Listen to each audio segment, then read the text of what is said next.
YCP అధినేత జగన్ చుట్టూ coterie ఉందని, ఆ కోటరీ వల్లే తాను జగన్ కు దూరం అయ్యానని మాజీ రాజ్యసభ సభ్యుడు విజయసాయిరెడ్డి నిన్న వ్యాఖ్యానించిన సంగతి తెలిసిందే.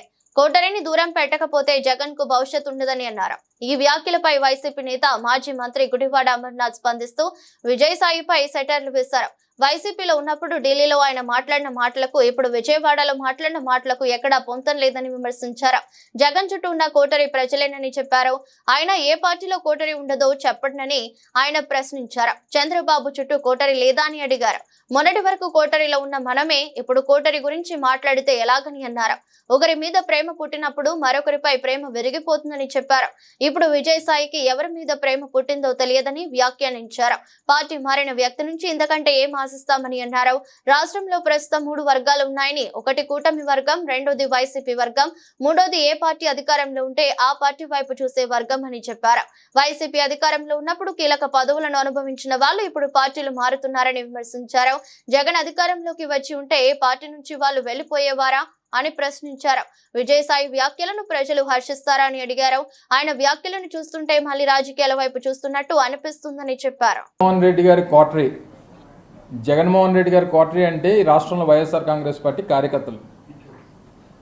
జగన్మోహన్ రెడ్డి గారి కోటరీ అంటే ఈ రాష్ట్రంలో వైఎస్ఆర్ కాంగ్రెస్ పార్టీ మొదటి నుంచి 14 సంవత్సరాలుగా జగన్మోహన్ రెడ్డి గారి కోసం, పార్టీ కోసం కష్టపడి పనిచేస్తున్నటువంటి కార్యకర్తలే జగన్మోహన్ రెడ్డి గారి కోటరీ.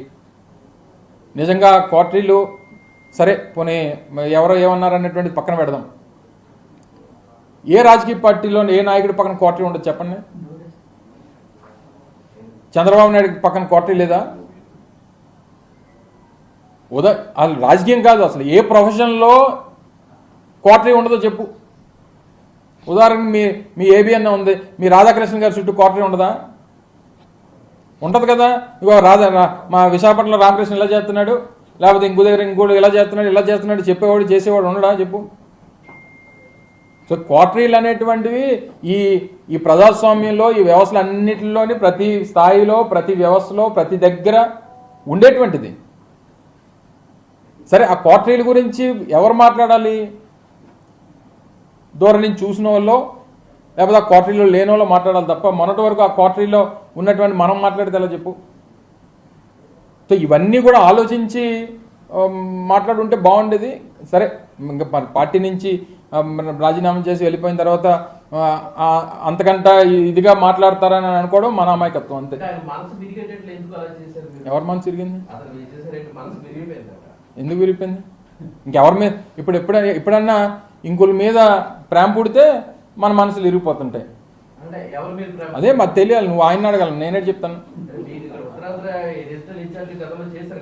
చేసుంటారు.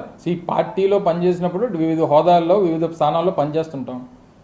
ఇప్పుడు నీకు ఒకరి మీద మనసు ఇరిగిపోయిందని అంటే ఇంకొక మీద ప్రేమ పుడితేనే ఇక్కడ మనసు ఇరిగిపోద్ది. అది ఎవరి మీద ప్రేమ పుట్టిందో, ఎవరి మనసు దేనికి ఇరిగిపోయిందో అనేటువంటి త్వరలో తెలుస్తాయి మనకు. అవన్నీ చూస్తాం కదా రాజకీయాల్లో. నిన్న కూడా వారు మాట్లాడుతూ చెప్పారు. ఏం చెప్పారు? ఈ రోజు వరకు ఏ నిర్ణయం తీసుకోలేదు అంటే, ఈ రోజు అంటే నిన్నటి వరకే కదా.